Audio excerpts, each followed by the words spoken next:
The knowledge of Islam is precious like gold, because keys to success this knowledge does hold. The knowledge of Islam is precious like gold, because keys to success this knowledge does hold. Alhamdulillahi Rabbil Alameen wa salatu wa salamu ala Sayyidil Mursaleen. Amma ba'ad fa'a'udhu billahi minash shaytanir rajeem. Bismillahir Rahmanir Rahim. As-salatu wa salamu alayka ya Rasulallah wa ala alika wa ashabika ya Habiballah. As-salatu wa salamu alayka ya Nabiyallah wa ala alika wa ashabika ya Noorallah. Our beloved Prophet sallallahu ta'ala alayhi wa sallam said, anyone who recites 1,000 times durood upon me every day, he will not die until he sees his place in Jannah. Sallu ala al-Habib sallallahu ta'ala ala Muhammad sallallahu alayhi wa sallam. The viewers of Madani Channel, our today's topic is Islam, and inshallah we will be discussing a very unique aspect of Islam, and that is, Islam is a very easy religion. And Muslims who are following this religion, they are not in trouble because of Islam, but whatever ease they are enjoying in this world, that is because of Islam. So let's go to the court of Mufti Sahib and ask him the first question of today. Mufti, there are some people, they are living very luxury life, and Allah Almighty has granted them almost every kind of nemat. They are living very easy life.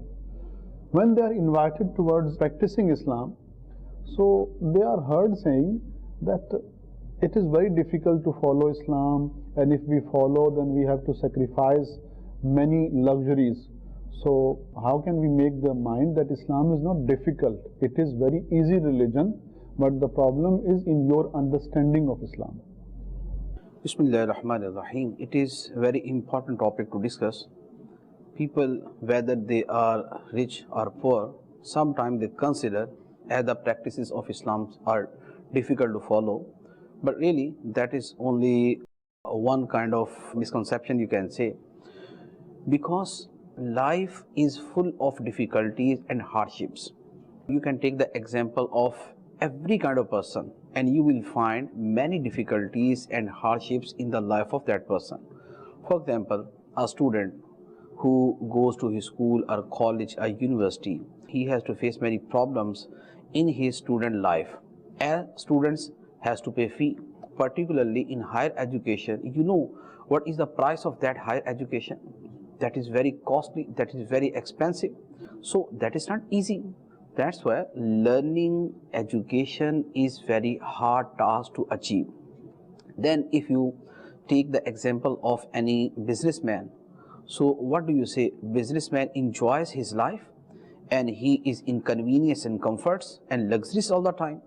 What kind of things he has to do for running his business, everyone knows. He has to spend his time in that. He has to face difficulties. He has to face the jealousy of other businessmen. Sometimes the market goes down and the person gets a lot of loss just because of that kind of things. He gets in trouble because of the problems of other people. Similarly, if you take the example of any employee, so what do you say? They enjoy their life and they enjoy their employment, their work, their job? No, they have to go to their job at particular time. They have to come back from there at certain time. They have to spend time there. They have to bear the rebuking of their bosses and chiefs, and they have to remain busy all the time at their job time. Sometimes they have to bring their work to their homes. Sometimes they can't give time to their family, to their children because of their work. Similarly, businessmen, sometimes they go abroad, they go to other countries for their business transactions, for their business matters, and they remain away from their families for many months. So is that easy life? Is that there is no difficulty in that?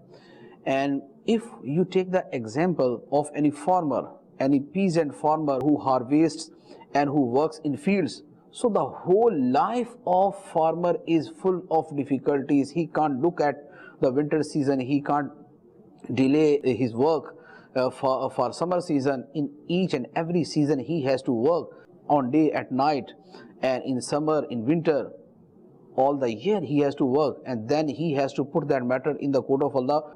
So farmer meets a lot of problems. Then some those people who are considered as celebrities, as players, sportsmen, if you take the example of these players, so what do you say about these people? They are in convenience and comforts, and they are enjoying their life. Players and sportsmen, they have to take exercises, they have to go to gyms, they have to do a lot of work for that. They play just for a few days or for a few weeks in the whole year, but they have to work for that, they have to prepare for that for the whole year. So for the whole year, in morning, in evening, they run, they take exercise, so they do all these things, and then they might be successful in their play, in their sport, in their matches, or they might not be successful. And if they get successful, so then they will receive appreciation from people. But if they lose their game, so then what would happen to them? The people will curse them, the people will demoralize them, they will criticize them. That is the life of a sportsman. At the end, they have to get retired. And if you take the example of doctor, an engineer, and a scientist, so are they free? They lay in their beds and they just enjoy? No, they have to spend their days and nights in their work. Then they can become prominent and competent scientists and doctors and engineers. And when they become doctors and engineers, so after that they have to spend their time, they have to use their mind. So all the day long they work, they face difficulties, they face problems. And if you take the example of any ruler, so what do you say about rulers? These rulers who are most prominent people in the country, but they are in the most difficulties in the country as well, because sometimes they have to face their opponents. Their opposition is raising question, they are raising objections, they are criticizing them, they are blaming them, and these people have to bear those humiliation and those disrespect and those criticism. They have to bear that. And sometimes any mishappening takes place in the country, and then these people have to be accountable for that.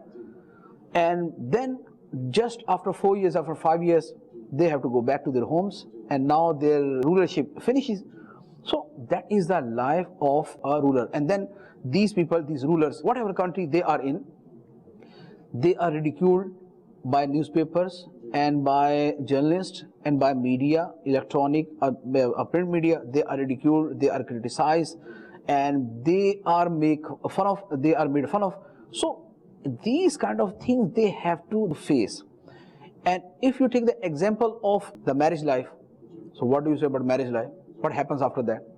Just for a few days, a person enjoys and he feels comfort and very convenient. But after that, what happens? He has to face a lot of problems at his home. Sometimes there are some disputes and conflicts between husband and wife. Sometimes one child is sick, sometimes another child is sick. This person has to be taken to doctor, that person has to be taken to doctor. So in marriage life, these kind of things happen. So in the light of all these examples, I would say, what is the department of life in which there is no difficulty? Everywhere there are difficulties, but because we gain something against these difficulties, so that's why we bear these problems and we face these problems, and we show our tolerance in all these matters, because we know that if there is no pain, there is no gain. So when we can face all these problems because of some worldly benefits, so why not because of the benefits of hereafter, we can face the problems of religious responsibilities and duties. Subhanallah. Dear viewers of Madani Channel, world is full of problems and troubles and issues. It is impossible for someone to survive on the face of earth without problems and troubles and difficulties. People, some of them are suffering emotionally, some others are suffering physically. So sufferings are everywhere. Even if one is king, still there are some shortcomings which will always be creating some sort of sorrow in his heart, and he will not be able to enjoy the life on its fullest. Dear viewers of Madani Channel, I read somewhere a story that a king was standing and one of his slaves or servants, he came and he started drinking water. He drank water, left the glass again on the place and started to go out of that court, but that king called him near to him and asked him, you know what bounty you are enjoying? That I am unable to get one sip of water down to my throat, but you came, you just took the glass of water and put that glass of water to your lips and you drank it. But me, in spite of being king, unable to drink water. Dear viewers of Madani Channel, I have heard about many people, they are rich and stinking rich, but doctor told them that you can't eat other than one piece of cucumber and one piece of bread, and they are living on that. Dear viewers of Madani Channel, Islam is not name of difficulties. There are many things, if you come to know, and inshallah you will come to know about those things during our this silsila, so you will be astonished to see that how much easy Islam is. Ashimut, you were telling us some difficulties which people face in their life, but I mean they know all these difficulties, but still they go towards that direction. But in Islam, they don't want to face difficulties, they don't want to bear difficulties. So what is the reason that they don't want to come to this side? The main reason is negligence and heedlessness, and not looking at the comforts and convenience what they will receive from Allah Azza wa Jal after the day of judgment. So because they don't ponder upon that, that's why they don't come towards it. And in worldly life, when we face some difficulties, so because the outcome of bearing those difficulties, we know after a few years, after 2 years, after 3 years, after 4 years, we will get the benefit of those bearing difficulties. So that's why people face the difficulties of worldly matter, but not the difficulties of religious matter. But those people whose sight is on the reward of Allah Azza wa Jal, on the pleasure of Allah Azza wa Jal, or on the love of Allah Azza wa Jal, so they bear every kind of problem and they come across every trouble of in acting upon religion. So I think if our focus is upon paradise, the blessings of paradise, on the love of Allah Azza wa Jal, and then the reward what we will receive from Allah Azza wa Jal, so then bearing these difficulties would be very easy for us as well. As we have learned and we have discussed the stories of many awliya kiram who spent their whole night in offering prayer, in reciting the Holy Quran. So what was the reason of that? Because they love Allah Azza wa Jal and their eyes were on the reward of Allah Azza wa Jal. So it happens when your eye is on the outcome of something, so there might be any problem in that, but when your focus is upon something else and that is much more bigger than that problem, so then you can bear that very easily. So that's why those people whose eyes are on the reward of Allah Azza wa Jal and they know what blessings and bounties Allah Azza wa Jal has prepared in Jannah for these people, so when they look at that and when they think about that, so then bearing these kind of problem, that is nothing for them. Then waking up for offering tahajjud prayer, or waking up all the night for offering nafal prayer, or for the recitation of the Holy Quran, that gets very easy for them. And as there was one Sahabi who used to fast in the whole year, even in the summer season. One person asked him, Hazrat, that is not first, that is not obligatory upon you to fast in that summer. So if you delay and just in winter season you observe fasting, and then in the month of Ramadan, so because that is obligatory, so you have to observe fast whether that is in summer season or in winter season. But other than the month of Ramadan, you should observe fast only in winter season, not in summer season, particularly in Arab area where it is very hot there. So he answered him, when I think about the heat on the day of judgment, so to protect myself from that heat, I observe fast in the heat of this world. So that's why I observe fast. So really, if that kind of thing is in our mind, there is the story of another wali. He used to get up in tahajjud time and offer tahajjud prayer, and whether he slept early or late, So one person asked him, why do you do that? Because if you slept very late, so then that day if you leave tahajjud prayer, so there wouldn't be any harm for you.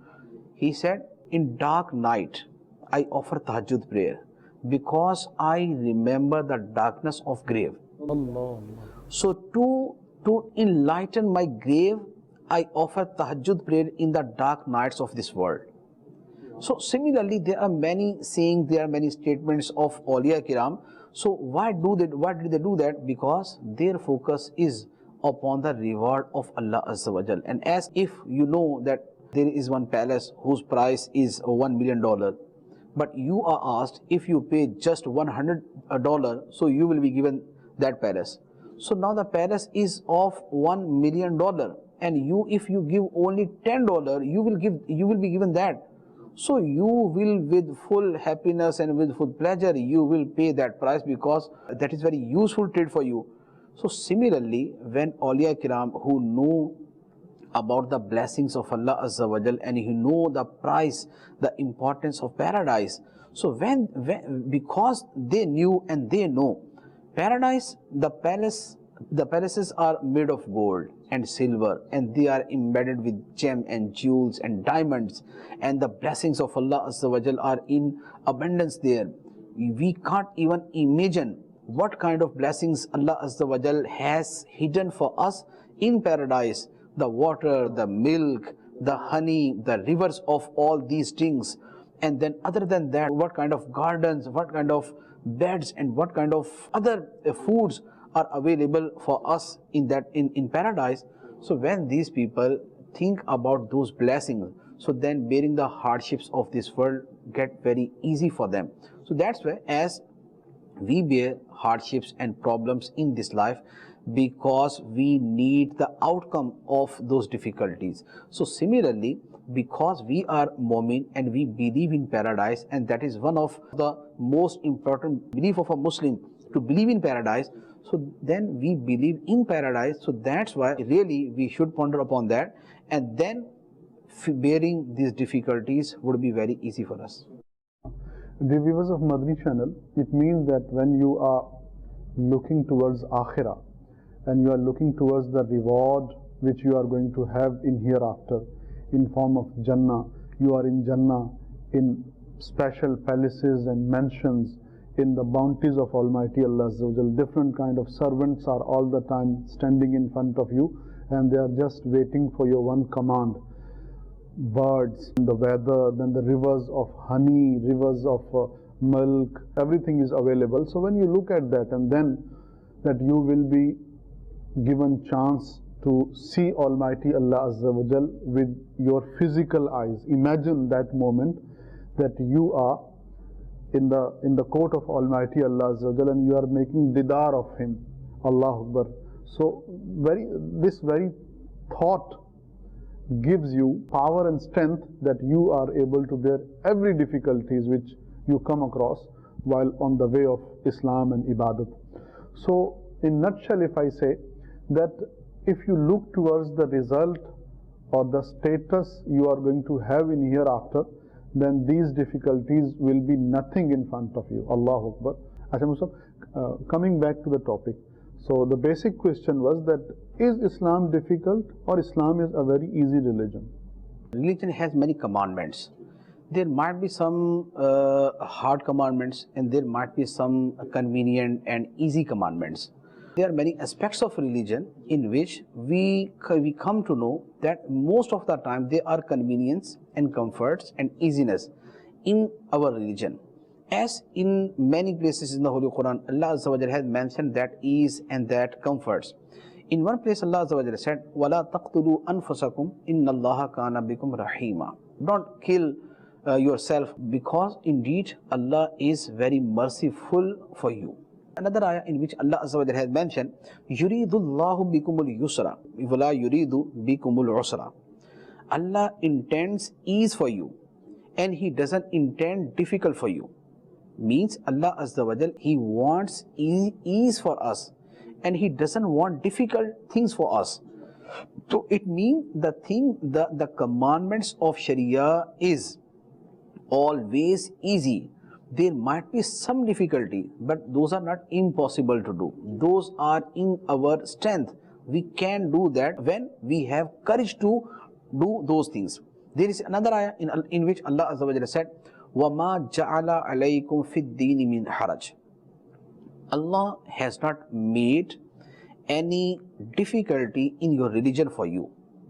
Means there is no difficulty in our religion which is beyond our control and power and our strength.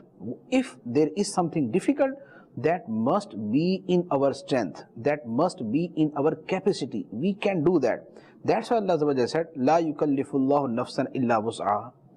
Allah doesn't burden any soul except its capacity. What is in the capacity of someone, Allah Azza wa Jalla puts burden on that soul according to his capacity, not beyond his capacity. That's why there is a particular chapter of Sharia which is regarding concessions. Means if we can't do any obligatory things, Allah Azza wa Jalla has gives us some comforts in that. He has given us some concessions in doing that job, in doing that worship. And for example, one person is not in difficulty to do many worships, but when he exceeds the limit, he is forbidden to do too much worships. As there were some Sahaba Ikram, they came to the court of Rasulullah sallallahu alaihi wasallam and they requested, Ya Rasulullah sallallahu alaihi wasallam, we are making intention to do worship of Allah Azza wa Jal for our whole life. But what would be the way? We are making intention that we will be observing fast for our whole life, and we will be waking up all the night for offering nafal prayer for our whole life. So apparently that intention was very good, because they were making intention to observe fast for their whole life, and that is worship. Fasting is worship, and they will be waking up for offering nafal prayer for all the night, and that was good intention to spend their whole night in the worship of Allah Azza wa Jal. But Rasulullah sallallahu ta'ala alaihi wasallam strictly forbade them to do so, and Rasulullah sallallahu ta'ala alaihi wasallam gave them his own example, and Rasulullah sallallahu ta'ala alaihi wasallam said to them, I am the Prophet of Allah, I am the Messenger of Allah, and I fear from Allah Azza wa Jal more than you, and I know Allah Azza wa Jal more than you, and you know me that I offer nafal prayer at night, but I sleep as well, and I observe nafal fast, but sometimes I don't observe nafal fast as well. That is my sunnah, so you must follow that. And Rasulullah sallallahu ta'ala alaihi wasallam then forbid them from doing that. So now those Sahaba Ikram, they are ready for that, and they were able to do that. But in spite of that, Rasulullah sallallahu ta'ala alaihi wasallam forbid them from these kind of actions. And in one narration, Rasulullah sallallahu ta'ala alaihi wasallam said to them, Inna li nafsika alayka haqqan. Indeed, for your own self has right over you.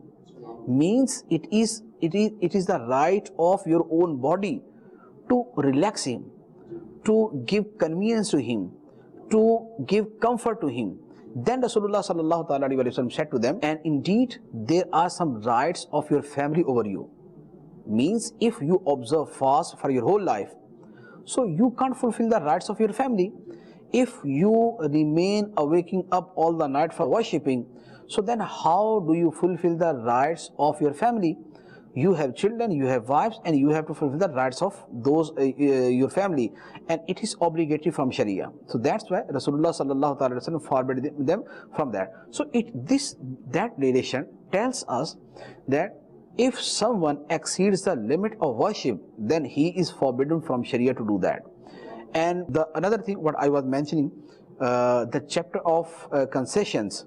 So Allah Azza wa Jalla has given us many concessions in offering prayer, in observing fast, in performing Hajj.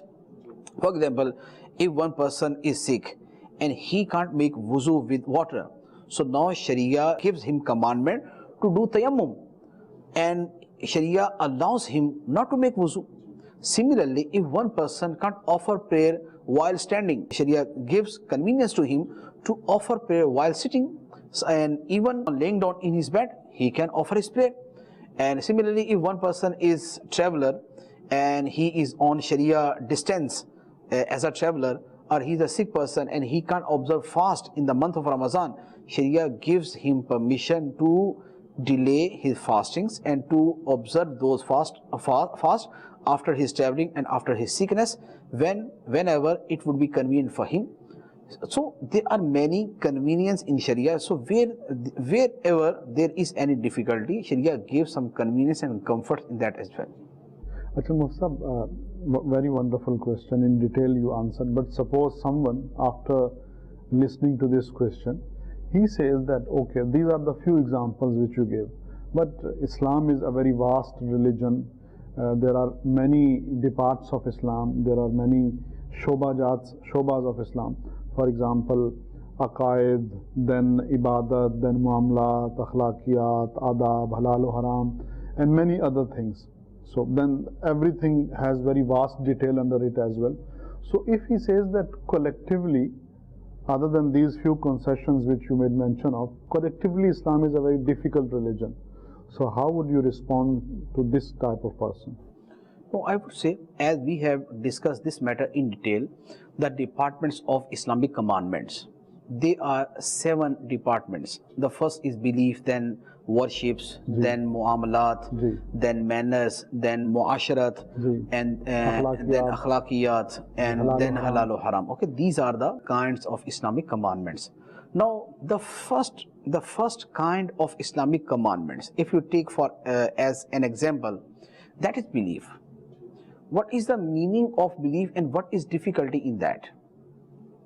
Belief means we believe in Allah, we believe in all the prophets, including the Holy Prophet ﷺ as a final prophet. We believe in all the books of Allah Azza wa Jal, what Allah Azza wa Jal has revealed over His prophets. We believe in angels. We believe in paradise and hell. We believe in the day of judgment. We believe in our destiny and fate. That is the whole summary of our beliefs. These are the core beliefs of every Muslim. So I would say, as a Muslim, for non-Muslims we are not discussing now because we are discussing regarding Muslims. So as a Muslim, what is difficulty in believing in all these things? Those are only few words and those are only few beliefs which every Muslims already have in his mind, in his heart. He is used to saying, Amantu billahi wa malaikati wa kutubihi wa rusulihi wal yawmil akhir wal qadri khairi wa sharrihi min Allahi ta'ala wal ba'thi ba'd al maut. So if you ask even Muslim child, even Muslim boy, so he will tell you. If you ask any Muslim person, so he will say, I believe in Allah, I believe in all prophets, I believe in paradise, I believe in the day of judgment, I believe in destiny and fate and taqdeer. So what is the difficulty in the most important part of these commandments? That is the easiest commandment of Sharia, to believe in all these things, because that is a matter of heart. So a person doesn't do anything for that. He has all these beliefs in his mind, in his heart, and he is Muslim. So for the first kind of the commandment of Islam, there is no difficulty for every Muslim. The viewers of Madani Channel, very wonderful.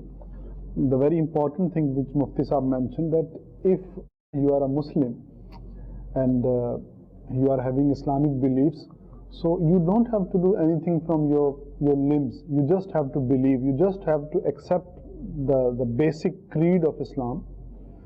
You just have to believe in it, and then you have to endorse it by your heart.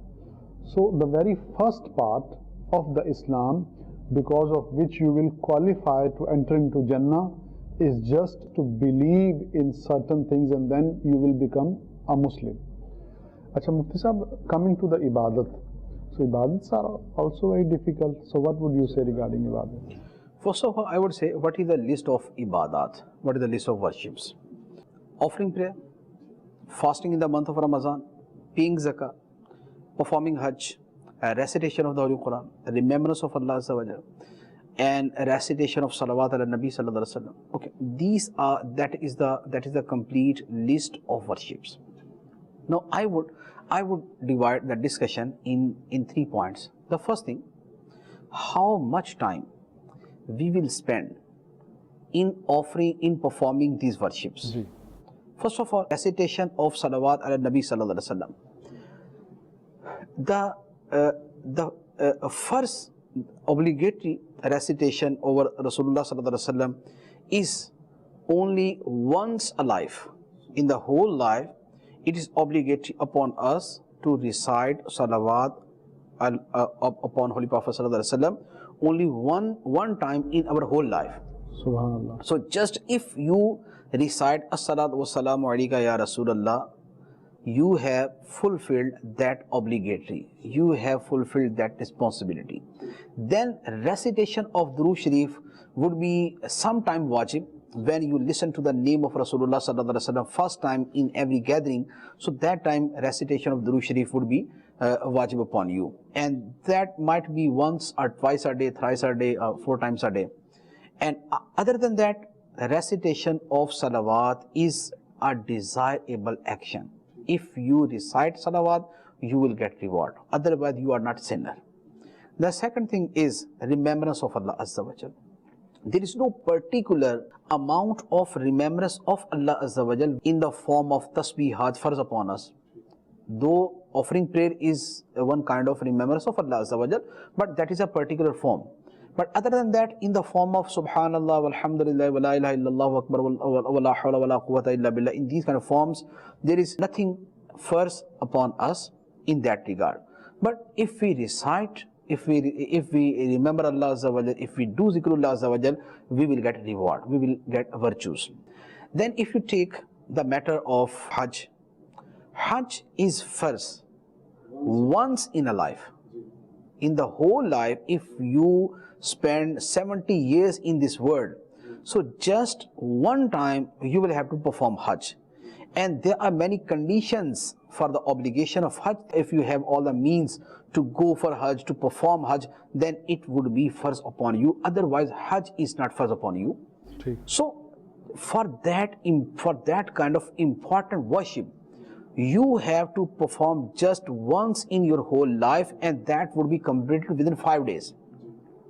40 days we go for that, or 20 days from some countries, 20 days from some countries. But Hajj would be completed within 5 days. It means in your whole life, hundreds of days you will spend for your own self, and just 5 days you will spend for performing Hajj. Subhanallah.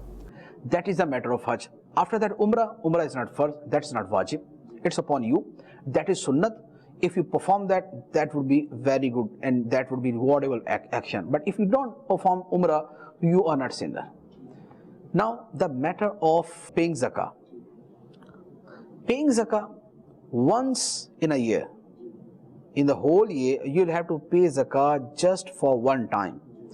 And you, for one time, you are not in the need of spending your whole wealth in the path of Allah Subhanahu wa Ta'ala. Just 1 out of 40. 1 out of 40 means if you have 40,000 pounds, you will have to spend 1,000 pounds in the path of Allah Subhanahu wa Ta'ala. And all that wealth must be extra for you, and that must be extra for from your needs.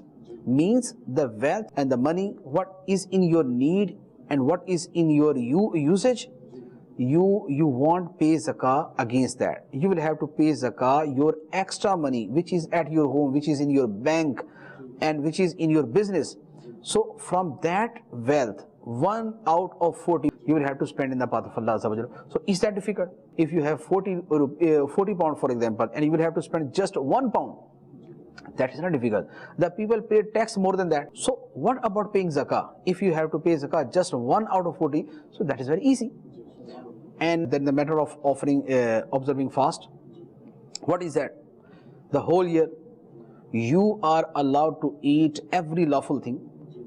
Whatever you wanna eat, you can eat. But just only in the month of Ramadan, you will have to observe fast from dawn till the sunset. And after iftar, you are allowed to eat every kind of lawful food, whether those are very delicious and expensive and very precious kind of things, you can eat and you are allowed to consume. and just for that certain period, that might be 10 hours, that might be 12 hours, that might be 14 hours, and in some countries, in some seasons, that might be of 20 hours, but that is only in few countries for few years. And other than that, the whole fast is containing of 10 hours, 12 hours, 14 hours, 15 hours, that is maximum. Now there are two things. One thing, 11 months you are free, you are allowed to eat every kind of thing. Just in 1 month, in the month of Ramadan, you have that obligation to observe fast in that month. And then even in the month of Ramadan, you are allowed to eat every lawful thing after your iftar till sahar. During that period, you can enjoy with food and with lawful drinks, so you can consume that. Now the matter of prayer. If you calculate the time of 5 prayers, how much is that? Including farz, wajib and sunnat muakkada, and you can include sunnat ghair muakkada and nafal as well. The maximum time for offering 5 prayers, including faraid, wajiba, sunnat and nawafil, maximum time is 2 hours out of your 24 hours. The maximum time is 2 hours out of your 24 hours daily. So for offering prayer, you have to give time just 1.5 hour or 2 hours. For paying zakah, just amount 1 out of 40, and once in a year. Hajj, once in the whole life, and observing fast 1 month in 1 year, and then other convenience are with that. So that is the matter of worships. So if we calculate all these worships according to our time, according to our wealth, according to our spent time and spent wealth, that is much less than those time and wealth what we have after offering all these worships. We have much time after completing all these duties and fulfilling all these responsibilities. That is one aspect of all these worships. So I think if we look at only upon these kind of things, so we will come to know the matter of worship is not difficult. And there are many other aspects of worship as well. I will mention inshallah in next episode. The viewers of Madani Channel, Mufti Saab told us those things which many of us were unaware of. For example, meaning Hajj is once in life, then Zakah is once in year, and that is only for that person who has that certain amount of money which makes Zakat farz upon him. Then meaning fasting is only once in year. So in this way, really, if we calculate all these things, we will come to know that the time which we are spending in the worships, that is much more less than the time in which we are busy in our worldly affairs. So inshallah, we'll see you in the next episode. May Almighty Allah Azza wa Jal make us practicing Muslim and give us tawfiq to be steadfast on our Islam. Ameen, Ameen, bijahin Nabil Ameen. Sallu ala al-Habib, sallallahu ta'ala ala Muhammad, sallallahu alayhi wa sallam. The knowledge of Islam is precious like gold, because keys to success this knowledge does hold. The knowledge of Islam is precious like gold, because keys to success this knowledge does hold.